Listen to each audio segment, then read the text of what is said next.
Hello and big welcome to Rehan's biology. मैं हूं रेहान खान। स्वागत है आप सबका। पिछले वीडियोस में हमने न्यूक्लियोटाइड्स के स्ट्रक्चर एंड कॉम्पोजिशन को डिस्कस किया था और एक दूसरे वीडियो में one of the nucleic acid DNA के स्ट्रक्चर को और उसके डबल हेलिकल मॉडल को डिस्कस किया था। आज इस वीडियो में हम एक और nucleic acid ribo nucleic acid या आरएनए के बारे में डिस्कस करेंगे।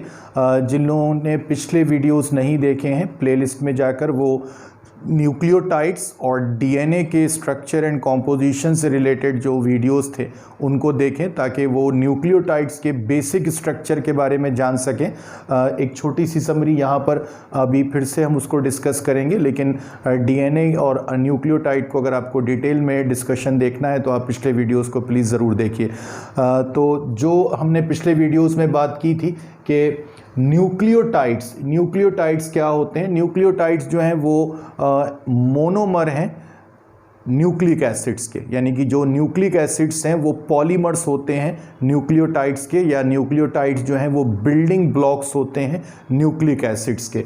और हमें ऑलरेडी पता है कि न्यूक्लिक एसिड्स जो हैं वो दो तरह के होते हैं, डीएनए और आरएनए। इसमें से डीएनए को हम डिस्कस कर चुके हैं पहले, अभी आरएनए के बारे में बात करेंगे। न्यूक्लियोटाइड्स जो कि बिल्डिंग ब्लॉक्स होते हैं न्यूक्लिक एसिड के, यानी कि डीएनए के भी बिल्डिंग ब्लॉक हैं और आरएनए के भी बिल्डिंग ब्लॉक हैं। अगर उनका स्ट्रक्चर और कॉम्पोजिशन हम देखें तो हर न्यूक्लियोटाइड में तीन कंपोनेंट्स हैं, तीन तरह के घटक हैं। एक शुगर मॉलिक्यूल है, एक नाइट्रोजन बेस है और एक फॉस्फेट ग्रुप है। जो शुगर यहाँ पर है जो न्यूक्लियोटाइड आरएनए को बनाते हैं, अब ये भी बात याद रखिएगा, आरएनए को बनाने वाले न्यूक्लियोटाइड्स जो हैं वो राइबो न्यूक्लियोटाइड्स कहलाएंगे। राइबो न्यूक्लियोटाइड्स, जैसे डीएनए को बनाने वाले न्यूक्लियोटाइड्स जो थे वो डीऑक्सी राइबो न्यूक्लियोटाइड्स कहलाते हैं, इसी तरह से आरएनए को बनाने वाले जो न्यूक्लियोटाइड्स हैं वो राइबो न्यूक्लियोटाइड्स कहलाएंगे। और राइबो न्यूक्लियोटाइड्स जो हैं उनमें शुगर एज यूजुअल, जैसे डीऑक्सी राइबो न्यूक्लियोटाइड्स में शुगर पेंटोज शुगर थी, वैसे यहाँ पर भी पेंटोज शुगर है 5 कार्बन एटम वाली, लेकिन उसके सेकंड कार्बन पर यहाँ पर हाइड्रोक्सिल ग्रुप OH ग्रुप लगा है और उसमें ऑक्सीजन की प्रेजेंस है। और जो आपने डीएनए के न्यूक्लियोटाइड में पेंटोज शुगर देखी थी जिसको डीऑक्सी राइबो शुगर कहते थे, उसके सेकंड कार्बन पर केवल हाइड्रोजन एटम लगा था, वहाँ पर हाइड्रोक्सिल ग्रुप नहीं था, ऑक्सीजन एब्सेंट थी, इसीलिए उनको डीऑक्सी राइबोज शुगर कहते थे। डीऑक्सी मीन्स विदाउट ऑक्सीजन, लेकिन यहाँ पर ऑक्सीजन प्रेजेंट है सेकंड कार्बन पर पेंटोज शुगर के इन फॉर्म ऑफ हाइड्रोक्सिल ग्रुप, तो ये कहलाएगी राइबोज शुगर। तो जो आरएनए के न्यूक्लियोटाइड्स हैं उनका शुगर कंपोनेंट जो है, उनका शर्करा घटक जो है वो राइबोज शुगर की फॉर्म में है, जिसके सेकंड कार्बन पर हाइड्रोक्सिल ग्रुप लगा होता है। और जो कार्बन 1 होता है इस पेंटोज शुगर का, उसके साथ में नाइट्रोजन बेस लगा होता है। आपको ऑलरेडी पता है कि नाइट्रोजन बेसिस जो हैं वो नाइट्रोजन कंटेनिंग साइक्लिक कंपाउंड्स होते हैं और दो कैटेगरीज में उनको नॉर्मली डिवाइड करते हैं, प्यूरिन्स एंड प्रिमिडीन्स। प्यूरिन्स जिनमें डबल साइक्लिक रिंग होती है वो एडेनिन और ग्वानिन की फॉर्म में होते हैं, और प्रिमिडीन जिनमें सिंगल साइक्लिक रिंग होती है वो डीएनए में तो साइटोसिन और थाइमिन के रूप में होते हैं, लेकिन आरएनए में वो साइटोसिन और यूरैसिल के रूप में होते हैं। यानी कि थाइमिन नाइट्रोजन बेस जो है वो केवल डीएनए में पाया जाता है, आरएनए में उसकी जगह पर यूरैसिल होता है। तो कोई भी एक नाइट्रोजन बेस, जैसे यहाँ पर ग्वानिन लगा हुआ है, वो कार्बन 1 पर लगा होगा। ये बात भी आपको पिछले वीडियोस में बताई थी कि जब शुगर और एक नाइट्रोजन बेस आपस में कंबाइन करते हैं तो वो न्यूक्लियोसाइड कहलाता है। लेकिन जैसे ही उस पेंटोज शुगर के 5th कार्बन पर एक फॉस्फेट ग्रुप जुड़ता है तो ये फॉस्फेट ग्रुप जुड़ने के बाद जो न्यूक्लियोसाइड है वो कन्वर्ट हो जाता है न्यूक्लियोटाइड में, और न्यूक्लियोटाइड जो है वही बिल्डिंग ब्लॉक्स हैं हर न्यूक्लिक एसिड के, चाहे डीएनए हो या आरएनए हो। तो आरएनए के जो न्यूक्लियोटाइड हैं, यानी कि जो राइबो न्यूक्लियोटाइड्स हैं, उनमें एक राइबोज शुगर होगी, उसके कार्बन 1 पर एक नाइट्रोजन बेस होगा और कार्बन 5 पर एक फॉस्फेट ग्रुप होगा। एक थोड़ी सी ब्रीफ में एक हिस्ट्री की बात है, इसमें से कुछ चीज़ें आप पहले भी पढ़ चुके हैं, कुछ चीज़ें शायद आपके लिए नई हैं यहाँ पर। तो एक जो उसमें पहला पॉइंट है, ये आपने पहले भी पढ़ा था कि हु डिस्कवर्ड न्यूक्लिक एसिड्स। तो न्यूक्लिक एसिड्स की जो डिस्कवरी थी उसका क्रेडिट है फ्रेडरिक माइशर, और उन्होंने जो न्यूक्लिक एसिड डिस्कवर किया था WBC के न्यूक्लियस से, वो न्यूक्लिक एसिड एक्चुअली DNA था, लेकिन उसको वो आइडेंटिफाई नहीं कर पाए थे DNA के रूप में, तो उन्होंने उसको नाम दिया था न्यूक्लीन। तो न्यूक्लीन के नाम से न्यूक्लिक एसिड की डिस्कवरी हुई थी, लेकिन बाद में न्यूक्लिक एसिड शब्द जो है वो इन कंपाउंड्स को दिया गया, इन सब्सटेंसेस को दिया गया रिचर्ड आल्टमैन के द्वारा। ये आपने बहुत कॉमनली नहीं पढ़ा है, तो इस पॉइंट को याद रखिएगा MCQs के पर्पस से, चाहे BSc लेवल पर हो या 12th क्लास लेवल पर या फिर नीट जैसे एग्जाम में अगर आपसे पूछा जाता है हु डिस्कवर्ड न्यूक्लिक एसिड, तो आंसर है फ्रेडरिक मीशर। लेकिन अगर कहा जाए who gave the term nucleic acid, तो डेफिनेटली आंसर फिर रिचर्ड आल्टमान होगा, तो इसको याद रखिएगा। बाद में लिवैन एक साइंटिस्ट थे, उन्होंने पहली बार बताया कि जो न्यूक्लिक एसिड्स हैं वो भी दो तरह के होते हैं, और जो शुगर्स हैं वो भी दो तरह की हैं, राइबोज और डीऑक्सी राइबोज शुगर, और न्यूक्लिक एसिड भी दो तरह के हैं, DNA और RNA। और इसके साथ में जीन ब्रैचेट एक साइंटिस्ट थे जिन्होंने कहा कि DNA जो है वो नॉर्मली न्यूक्लियस में पाया जाता है, और RNA जो है उसका मोस्ट ऑफ अमाउंट जो है वो साइटोप्लाज्म में होता है। इसके बाद ज़्यादातर साइंटिस्ट का जो अटेंशन था वो DNA के स्ट्रक्चर के बारे में था, और आपको पता है कि 1953 में वॉटसन क्रिक ने डबल हेलिकल मॉडल प्रपोज किया था DNA का, लेकिन उसके बाद RNA पर भी बहुत काम हुआ, और RNA के बारे में जो बहुत सारी चीज़ें डिस्कवर हुई, तो उसके स्ट्रक्चर के बारे में, उसके कॉम्पोजिशन के बारे में, उसके टाइप्स और फंक्शन के बारे में काफ़ी सारी नई डिस्कवरीज हुई।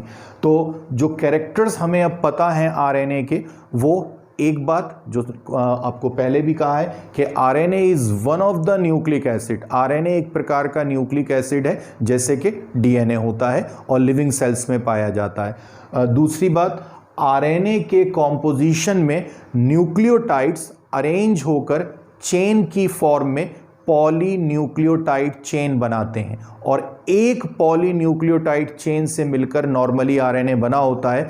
लिविंग सेल्स में RNA सिंगल स्ट्रैंडेड होता है, एक सूत्री होता है, केवल एक पॉलीन्यूक्लियोटाइड चेन उसको बनाती है। जैसे एग्जाम्पल के तौर पे यहाँ पर आपके सामने ये एक चेन है, ये पॉलीन्यूक्लियोटाइड चेन है, और उसमें जो आपको ये सिंबल्स दिखाए जा रहे हैं ये नाइट्रोजन बेसिस को रिप्रेजेंट कर रहे हैं, लेकिन ये एक्चुअली एक एक न्यूक्लियोटाइड को रिप्रेजेंट कर रहे हैं। Adenine, cytosine, guanine, adenine, uracil, cytosine, uracil, adenine, cytosine. तो ये एक चेन है, पॉलीन्यूक्लियोटाइड चेन, जिसमें डिफरेंट न्यूक्लियोटाइड्स लगे हुए हैं, और ये सिंगल पॉलीन्यूक्लियोटाइड चेन जो है वो RNA का एक मॉलिक्यूल बना रही है। आपके रिवीजन के लिए एक छोटा सा आपके लिए MCQ है, शायद आपको पिछला अगर वीडियो देखा है आपने ध्यान से और आपको याद है तो डेफिनेटली आप इसका आंसर भी दे पाएंगे। एक पॉलीन्यूक्लियोटाइड चेन में जो न्यूक्लियोटाइड एक के बाद एक आपस में जुड़ते हैं, तो उनको जोड़ने में कौन सा बॉन्ड फॉर्म होता है, कौन से बॉन्ड के थ्रू दो एडजेसेंट न्यूक्लियोटाइड्स आपस में जुड़ते हैं। जिन लोगों ने आंसर अभी दिया हो या सोचा हो, फॉस्फोडाइएस्टर बॉन्ड सही आंसर है उनका। दो न्यूक्लियोटाइड के बीच में जो कनेक्टिंग बॉन्ड होता है वो फॉस्फोडाइएस्टर बॉन्ड होता है, और वो बॉन्ड एक न्यूक्लियोटाइड के 5th कार्बन के फॉस्फेट ग्रुप और अगले न्यूक्लियोटाइड के 3rd कार्बन को आपस में जोड़ता है। तो ये न्यूक्लियोटाइड इसी तरह से फॉस्फोडाइएस्टर बॉन्ड के थ्रू आपस में जुड़े हैं।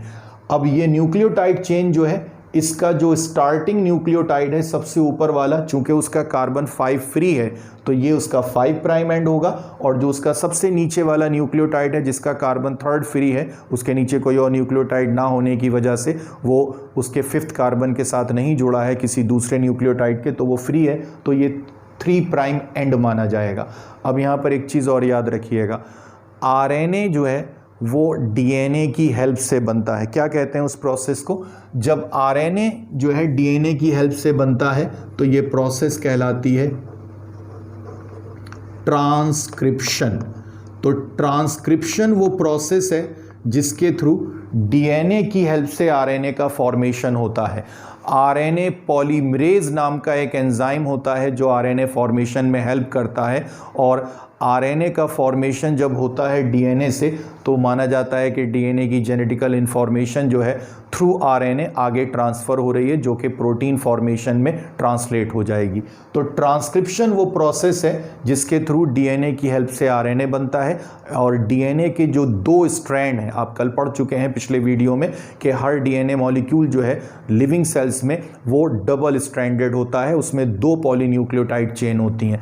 और जब ट्रांसक्रिप्शन की प्रोसेस होती है, यानी कि आरएनए फॉर्मेशन की जब प्रोसेस होती है, तो उनमें से एक स्ट्रैंड नॉर्मली जो है वो आरएनए फॉर्म करता है और उस पर जो न्यूक्लियोटाइड का सीक्वेंस है उसके कॉम्प्लीमेंट्री न्यूक्लियोटाइड जो है वो एक के बाद एक अरेंज होकर आरएनए की चेन या आरएनए स्ट्रैंड फॉर्म करते हैं। आरएनए पॉलीमरेज एक एंजाइम है जो उस प्रोसेस में हेल्प करता है।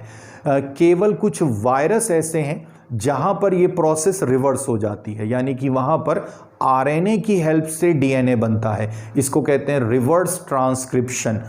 टैमिन बाल्टीमोर एक साइंटिस्ट थे जिन्होंने ये डिस्कवर किया था, तो उनके ऑनर में वो टैमिनिज्म भी कहलाता है। तो ऐसे वायरस जिनमें रिवर्स ट्रांसक्रिप्शन पाया जाता है उनको रेट्रोवायरस कहते हैं। वो एक ग्रुप है वायरस का जिसको रेट्रोवायरस कहते हैं। एचआईवी उसी ग्रुप का मेंबर है। एचआईवी जो एड्स का वायरस होता है वो उसी ग्रुप का मेंबर है जिनमें रेट्रो वायरस रखे गए हैं या जिनको रेट्रो वायरस कहा जाता है और जिनमें रिवर्स ट्रांसक्रिप्शन पाया जाता है। तो ट्रांसक्रिप्शन की प्रोसेस के थ्रू डीएनए से आरएनए का फॉर्मेशन होता है। लिविंग सेल्स में आरएनए नॉर्मली सिंगल स्ट्रैंडेड होता है। कुछ वायरस में आरएनए डबल स्ट्रैंडेड हो सकता है, वो एक्सेप्शन है, लेकिन किसी भी लिविंग सेल में कभी भी आरएनए डबल स्ट्रैंडेड नहीं होता है। लेकिन कभी कभी under certain physiological conditions RNA का जो स्ट्रैंड है ये एक ही स्ट्रैंड है, और अगर आप देखें तो ये इसका डेफिनेटली 5 प्राइम एंड होगा और ये इसका 3 प्राइम एंड होगा। 5 प्राइम और 3 प्राइम, तो ये एक ही स्ट्रैंड है, लेकिन कुछ जगह पर ये सेल्फ फोल्डेड हो गया है, ये अपने आप में मुड़ गया है। और आमने सामने इसके जो नाइट्रोजन बेसेस हैं वो अगर पेयरिंग बेसेस हैं तो वो आपस में पेयर भी कर लेते हैं थ्रू वीक हाइड्रोजन बॉन्ड्स, और इतना हिस्सा जो है आरएनए का वो आपको डबल स्ट्रैंडेड दिखता है। तो कभी कभी ओकेजनली या रेयर केसेस में RNA under certain physiological conditions जो है वो सेल्फ फोल्डेड होके डबल स्ट्रैंडेड हो जाता है एट सर्टेन प्लेसेस, लेकिन उसके बाद धीमे धीमे जो ये फोल्डिंग हुई है ये अनकॉइल्ड हो जाती है और वापस ये इसी तरह से सिंगल स्ट्रैंडेड हो जाएगा। तो हमेशा लिविंग सेल्स में RNA single stranded polynucleotide chain की फॉर्म में पाया जाएगा और उसका फॉर्मेशन ट्रांसक्रिप्शन के थ्रू डीएनए की हेल्प से होता है। नाइट्रोजन बेसिस की बात अभी आपसे की थी कि जो न्यूक्लियोटाइड्स हैं आरएनए को बनाने वाले, उनमें nitrogen bases adenine, guanine, cytosine और यूरेसिल की फॉर्म में होते हैं। लेकिन एक बहुत कैरेक्टरिस्टिक फीचर है आरएनए का जो नॉर्मली डीएनए में नहीं होता है कि आरएनए में जो नाइट्रोजन बेसिस हैं एडेनिन, ग्वानिन, साइटोसिन, यूरेसिल, उनके अलावा कुछ और एबनॉर्मल बेसिस भी मिलते हैं जिनको अनयूजुअल बेसिस कहते हैं। इस तरह के बेसिस आपको डीएनए में नॉर्मली देखने को नहीं मिलेंगे। तो उनमें से काफ़ी सारे बेसिस जो हैं वो मिथाइलेशन के कारण बनते हैं और उनको मिथाइल ग्वानिन की फॉर्म में आप देख सकते हैं या अमीनो प्यूरिन की फॉर्म में देख सकते हैं। इस तरह के अनयूजुअल बेसिस आपको ख़ासतौर से ट्रांसफ़र आरएनए के केस में आपको ऐसे अनयूजुअल बेसिस बहुत देखने को मिलेंगे जो एक टाइप है आरएनए का। तो आरएनए के बारे में जो जनरल इन्फॉर्मेशन है वो आपके लिए यही थी कि ये सिंगल स्ट्रैंडेड पॉलीन्यूक्लियोटाइड चेन का बना हुआ एक न्यूक्लिक एसिड है और साइटोप्लाज्म में पाया जाता है। ट्रांसक्रिप्शन के थ्रू डीएनए की हेल्प से इसका फॉर्मेशन होता है और इसके फंक्शन जो हैं और जो इसका स्ट्रक्चर एंड कॉम्पोजिशन है वो काफ़ी वेरिएबल है और उसके बेसिस पर इसके टाइप अलग अलग हैं। तो जो स्टडी पॉइंट ऑफ व्यू से इम्पॉर्टेंट है आपके लिए, उसके बेसिस पर जो टाइप हम देखते हैं वो 3 टाइप हैं आरएनए के। मैसेंजर आरएनए जिसको हम एमआरएनए कहते हैं, उसका पूरा नाम डेफिनेटली मैसेंजर आरएनए है। मैसेंजर आरएनए ये ट्रांसफ़र आरएनए कहलाता है, टीआरएनए जिसको हम शॉर्ट में कहते हैं, और ये राइबोसोमल आरएनए कहलाता है। जैसा कि यहाँ लिखा हुआ है सामने, इनके कॉम्पोजिशन अमाउंट भी, टोटल जितना आरएनए कंटेंट पाया जाता है किसी भी लिविंग सेल में, उसमें मैसेंजर आरएनए का अमाउंट 5% लगभग होता है। कभी कभी इससे 1-8% ज़्यादा या कम हो सकता है, लेकिन यूजुअली जितना भी आरएनए का अमाउंट है किसी लिविंग सेल में, उसका 5% मैसेंजर आरएनए की फॉर्म में होता है। ये मुश्किल से 2 से 3 मिनट तक सरवाइव करने वाला आरएनए मॉलिक्यूल होता है और बहुत तेज़ी से बनता है और बहुत तेज़ी से डिसइंटीग्रेट भी हो जाता है। डीएनए पर ट्रांसक्रिप्शन की प्रोसेस में ये तुरंत बनने वाला आरएनए होता है और जो डीएनए की जेनेटिकल इन्फॉर्मेशन है वो इन्फॉर्मेशन एनकोड हो जाती है या स्टोर होती है एमआरएनए के पास in form of triplet codon. एक और वीडियो इसके बारे में है जिसमें हम जेनेटिक कोड के बारे में बात कर चुके हैं, तो अगर आपको ये कुछ कन्फ्यूजन हो कि कोडॉन और ट्रिपलेट कोडॉन या जेनेटिक कोड क्या होता है तो प्लीज़ उस वीडियो को देखिए जिसमें जेनेटिक कोड के बारे में डिस्कशन किया गया है। तो मैसेंजर आरएनए पर ट्रिपलेट कोडॉन पाए जाते हैं और ये जेनेटिकल इन्फॉर्मेशन है जिसके ये कोड हैं जो डीएनए पर पाई जाती है और डीएनए से ट्रांसक्रिप्शन का इमीडिएट जो प्रोडक्ट माना जाता है वो मैसेंजर आरएनए होता है।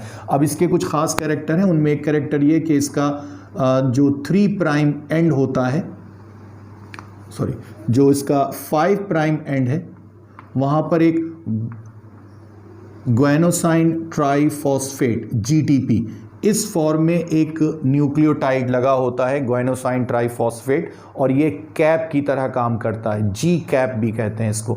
तो ये कैप के जैसा 5 प्राइम एंड पर लगा होगा और ये प्रोटीन सिंथेसिस के समय, प्रोटीन संश्लेषण के समय एमआरएनए को रिकॉग्नाइज करने में, उसको आइडेंटिफाई करने में हेल्प करता है। जो 3 प्राइम एंड है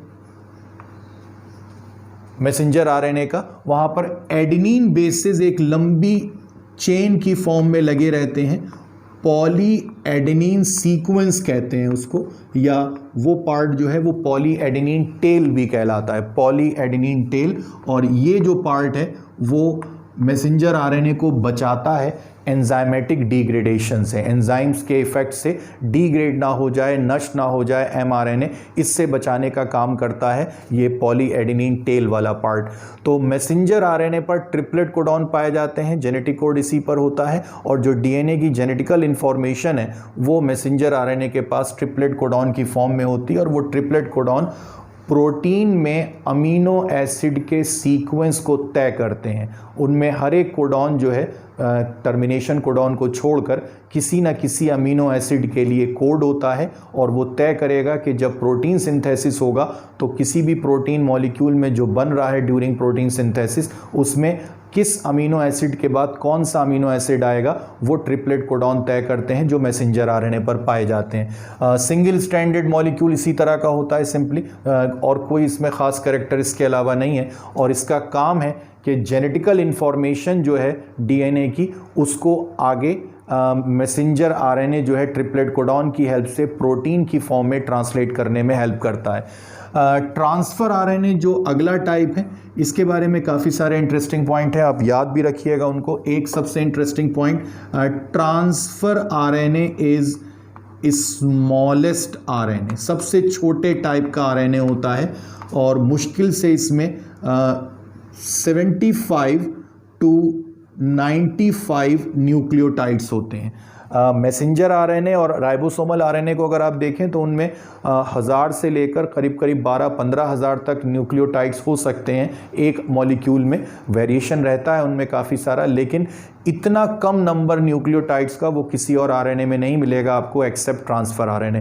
तो स्मॉलेस्ट आरएनए है ये ट्रांसफ़र आरएनए, 10 to 12% बनाता है ये टोटल अमाउंट का। जो कुल अमाउंट है आरएनए का किसी भी लिविंग सेल में, उसका 10 से 12% ट्रांसफ़र आरएनए होता है। जो इसका स्ट्रक्चर है वो बहुत इंटरेस्टिंग है, और अगर आप उसका स्ट्रक्चर देखें तो जो उसके स्ट्रक्चर को एक्सप्लेन करने के लिए जो मॉडल दिया गया है उसको क्लोवर लीफ मॉडल कहते हैं, और उस डायग्राम को अगर आप देखें तो वो डायग्राम ऐसा दिखता है।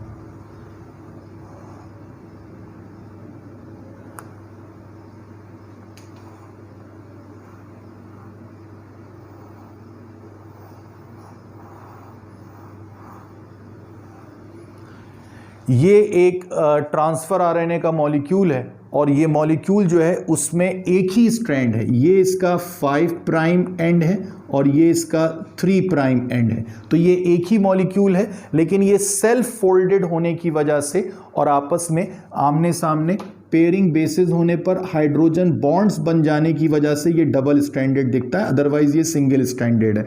और सेल्फ फोल्ड हो जाने की वजह से इसमें ये लूप्स बन गए हैं और ये आर्म्स कहलाते हैं। तो ये 4 आर्म हैं, ये एक्स्ट्रा आर्म कहलाती है और ये लूप्स हैं। इनमें ये सबसे इंपॉर्टेंट लूप है, इसको कहते हैं एंटीकोडॉन लूप, एंटीकोडॉन लूप।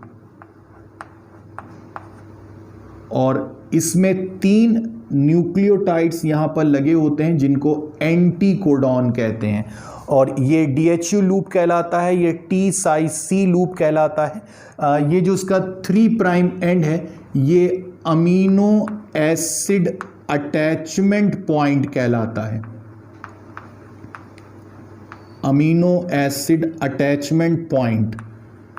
तो ट्रांसफर आरएनए जो है, उनका नाम ही ट्रांसफर आरएनए इसलिए पड़ा है क्योंकि वो हेल्प करते हैं in transfer of amino acid from cytoplasm up to the ribosome, यानी कि ट्रांसफर आरएनए सहायता करेंगे अमीनो एसिड को कोशिका द्रव से राइबोसोम तक पहुंचाने में। राइबोसोम वो जगह होती है जहां प्रोटीन सिंथेसिस होता है, यानी कि site of protein synthesis is ribosome. तो राइबोसोम पर अमीनो एसिड को ट्रांसफर करने का काम करते हैं ट्रांसफर आरएनए और इनके 3 प्राइम एंड के साथ एटीपी के साथ रिएक्ट करके एक्टिव फॉर्म में जब अमीनो एसिड अटैच्ड होता है तो ये उसको ट्रांसफर कर देते हैं राइबोसोम पर। अब ये ट्रांसफर आरएनए जो है उनका वेरिएशन बहुत है, बहुत डिफरेंट टाइप के ट्रांसफर आरएनए आपको मिलेंगे साइटोप्लाज्म में और अपने एंटीकोडॉन के अकॉर्डिंग ये मैसेंजर आरएनए के ट्रिपलेट कोडॉन के अनुसार अमीनो एसिड को ट्रांसफर करते हैं। एग्जाम्पल के तौर पे आपके लिए है कि सपोज कर लीजिए एक ट्रिपलेट कोडॉन है मैसेंजर आरएनए के ऊपर CGA, ये एक ट्रिपलेट कोडॉन है मैसेंजर आरएनए पर। और आप मान लीजिए ये ट्रिपलेट कोडॉन जो है वो लाइसीन अमीनो एसिड, एग्जाम्पल के तौर पे मे बी ये गलत हो सकता है, जेनेटिक कोड को रटना थोड़ा सा मुश्किल है, लेकिन फिर भी आप सपोज कर लीजिए कि CGA एक ट्रिपलेट कोडॉन है जो लाइसीन अमीनो एसिड को कोड करता है। तो साइटोप्लाज्म में जो ट्रांसफर आरएनए हैं उनमें एक ट्रांसफर आरएनए ऐसा होगा जिसके एंटीकोडॉन लूप पर यहां जो 3 नाइट्रोजन बेसेस हैं वो इनके कॉम्प्लीमेंट्री होंगे। कॉम्प्लीमेंट्री से मतलब साइटोसिन का पेयर बनता है ग्वानिन के साथ, ग्वानिन का पेयर बनता है साइटोसिन के साथ। आरएनए के केस में अगर पेयर एडेनिन करेगा तो यूरेसिल के साथ करेगा क्योंकि यहां पर थायमिन नहीं होता है। तो CGA ट्रिपलेट कोडॉन का एंटीकोडॉन हो गया GCU। तो अब GCU एंटीकोडॉन वाला जो ट्रांसफर आरएनए है वो लाइसीन अमीनो एसिड को आइडेंटिफाई करके साइटोप्लाज्म में अपने 3 प्राइम एंड के साथ अटैच करके और फिर उसको ट्रांसफर करेगा on the surface of ribosome.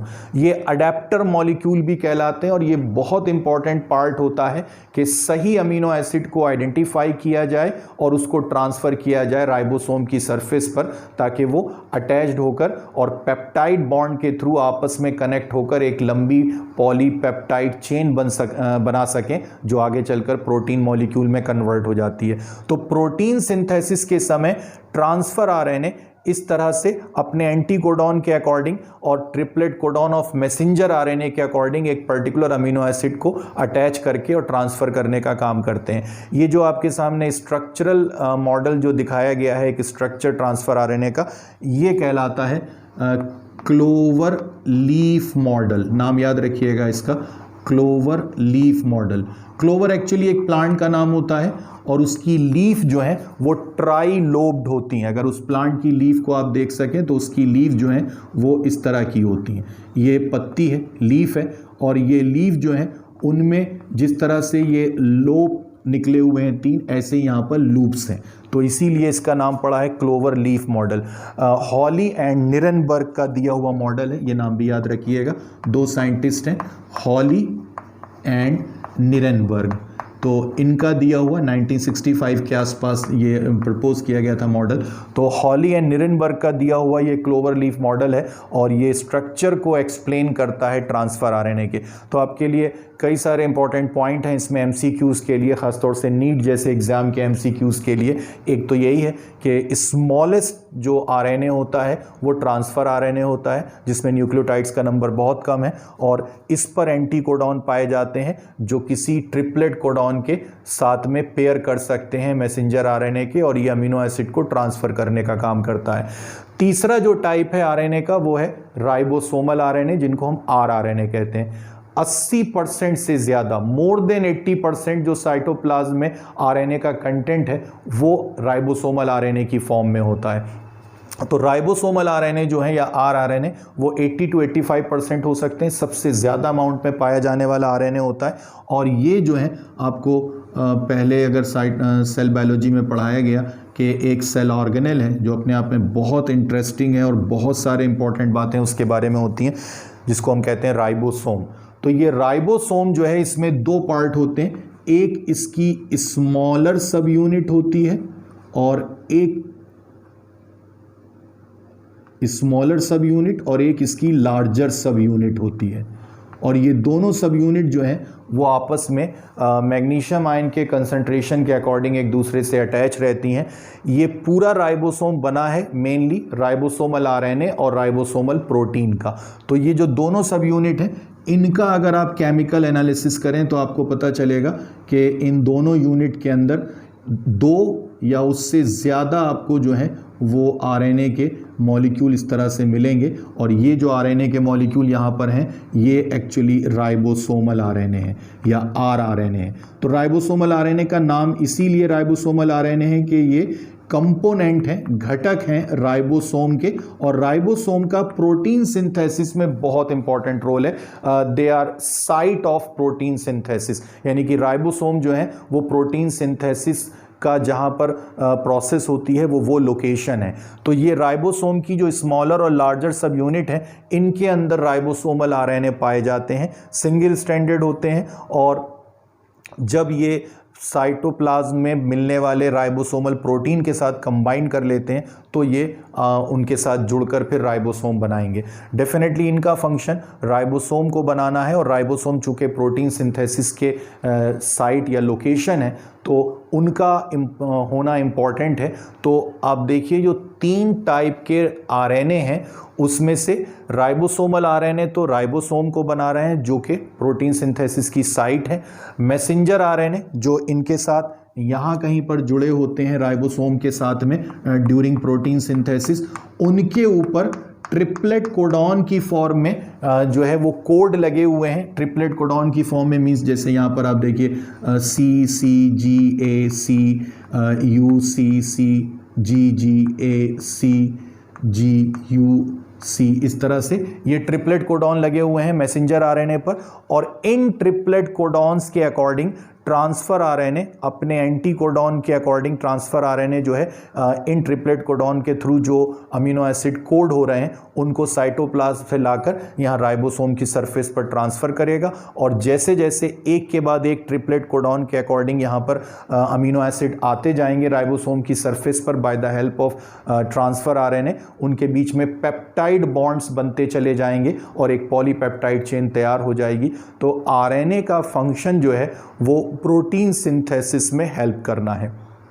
अगर आपने कहीं ये पढ़ा है कि RNA is the genetic material तो वो बात केवल वायरस के लिए सही है। लिविंग ऑर्गेनिज्म में आरएनए कभी भी जेनेटिक मटेरियल नहीं होते हैं। हम लोगों में जेनेटिक मटेरियल केवल डीएनए है, और डीएनए के पास जो जेनेटिकल इंफॉर्मेशन है इन फॉर्म ऑफ जीन उसका आरएनए की हेल्प से ट्रांसलेशन होता है प्रोटीन की फॉर्म में। तो प्रोटीन जो है वो ट्रांसलेशन प्रोडक्ट है। डीएनए के पास जो जेनेटिकल इंफॉर्मेशन है उसका अंतिम उत्पाद लास्ट प्रोडक्ट जो है वो प्रोटीन है, और वो प्रोटीन जो बने हैं उनको बनाने में हेल्प की है आरएनए ने, और वो आरएनए ने जो जेनेटिकल इंफॉर्मेशन डीएनए के पास थी उसको ट्रांसलेट करने का काम किया है। और जो डिफरेंट स्टेप्स हैं प्रोटीन सिंथेसिस के उसमें आरएनए के डिफरेंट टाइप्स जो हैं वो हेल्प कर रहे हैं। तो आरएनए हमारे अंदर कभी भी जेनेटिक मटेरियल नहीं होता है, लेकिन कुछ वायरस हैं, आपने उसमें सबसे फेमस नाम सुना है टोबैको मोज़ेक वायरस, जिसको शॉर्ट में हम टीएमवी कहते हैं। तो टीएमवी जो है वो एक ऐसा वायरस है जिसके अंदर आरएनए पाया जाता है एज ए जेनेटिक मटेरियल। तो आरएनए केवल कुछ वायरस में जेनेटिक मटेरियल होते हैं, लिविंग ऑर्गेनिज्म में ये जेनेटिक मटेरियल नहीं है। और हमारे अंदर यानी कि लिविंग ऑर्गेनिज्म में आरएनए जो है वो केवल प्रोटीन सिंथेसिस में हेल्प करते हैं, या आप सीधा कहिए कि डीएनए की जेनेटिकल इंफॉर्मेशन को ट्रांसलेट करने का काम करते हैं, और डीएनए से जेनेटिकल इंफॉर्मेशन आरएनए के पास पहुंचती है और आरएनए से फिर प्रोटीन की फॉर्म में ट्रांसलेट हो जाती है। अब यहाँ पर अगर आपसे पूछा जाए कि ये प्रोसेस क्या कहलाती है, फ्लो ऑफ जेनेटिकल इंफॉर्मेशन, आनुवांशिक सूचनाओं का जो प्रवाह है वो डीएनए से आरएनए और आरएनए से प्रोटीन में जा रहा है, इसको कहते हैं सेंट्रल डॉगमा ऑफ बायोलॉजी। एफएचसी क्रिक साहब का दिया हुआ कॉन्सेप्ट है ये, जिन्होंने वाटसन के साहब के साथ मिलकर डबल हेलिकल मॉडल प्रपोज किया था डीएनए का। तो उनका कहना था कि जेनेटिकल इन्फॉर्मेशन का फ्लो जो है, यानी कि ट्रांसफ़र जो है जेनेटिकल इन्फॉर्मेशन का, वो हमेशा डीएनए से आरएनए और आरएनए से प्रोटीन में होता है। लिविंग ऑर्गेनिज्म के लिए बिल्कुल सही है। तो ये आरएनए के डिफरेंट टाइप्स हैं। आरएनए और डीएनए के बीच में डिफरेंस करने के लिए ये लगभग हर लेवल पर क्वेश्चन मिलता है आपको, चाहे वो क्लास 10th के एग्ज़ाम में हो या 12th के एग्ज़ाम्स हो या फिर आपको बीएससी लेवल पर। तो वो भी एक बहुत इंपॉर्टेंट एस्पेक्ट है कि आप डीएनए आरएनए के स्ट्रक्चर, कॉम्पोजिशन और फंक्शन के बीच में डिमार्केट कर सकते हो, डिफ्रेंशिएट कर सकते हो। और उसके साथ में जो आरएनए का जो टाइप है उसमें ट्रांसफ़र आरएनए, बीएससी वाले स्टूडेंट खास तौर से याद रखें, बीएससी फर्स्ट ईयर वाले स्टूडेंट, कि उनके लिए ट्रांसफ़र आरएनए पर एक शॉर्ट नोट बहुत कॉमनली पूछा जाता है। तो अच्छे डायग्राम के साथ अगर आप ये नोट तैयार करते हैं, क्लोवर लीफ मॉडल के नाम से भी आता है लिखने के लिए, और ऑब्जेक्टिव क्वेश्चन के तौर पर बहुत कॉमन क्वेश्चन है वो, तो आपको बहुत हेल्प मिलेगी अपने पेपर में, जो आप ज़ूलॉजी 3rd पेपर में साइटोलॉजी या सेल बायोलॉजी वाला पार्ट पढ़ते हैं। जो कॉम्पिटिटिव एग्ज़ाम के स्टूडेंट हैं, ख़ासतौर से नीट के जो स्टूडेंट हैं, उनके लिए डीएनए आरएनए ये दोनों बहुत इंपॉर्टेंट हैं। आपको काफ़ी क्वेश्चंस इनसे मिलेंगे। अगले कुछ वीडियोस में हम न सिर्फ आरएनए और डीएनए के बारे में और न्यूक्लियोटाइड्स के बारे में एमसीक्यूज़ डिस्कस करेंगे, आपको इसके अलावा डीएनए का रेप्लिकेशन और आरएनए का फॉर्मेशन, जिसको अभी आपको कहा गया ट्रांसक्रिप्शन कहते हैं, ये भी एक आपको अलग से डिस्कस करना है। तो अगले कुछ वीडियोस का वेट करिए, जिसमें हम ट्रांसक्रिप्शन को भी डिस्कस करेंगे, डीएनए रेप्लिकेशन को भी डिस्कस करेंगे, और साथ साथ डीएनए आरएनए के बारे में एमसीक्यूज़ भी देखेंगे। जो लोग आज पहली बार इस चैनल पर आए हैं, प्लीज़ सब्सक्राइब कीजिए रेहांस बायोलॉजी को, और जुड़े रहिए, देखते रहिए, पढ़ते रहिए। आप चाहें तो इसका स्क्रीनशॉट ले सकते हैं और उसको फिर डायग्राम को आप अच्छी तरह से देखकर नोट्स अपने तैयार कर सकते हैं।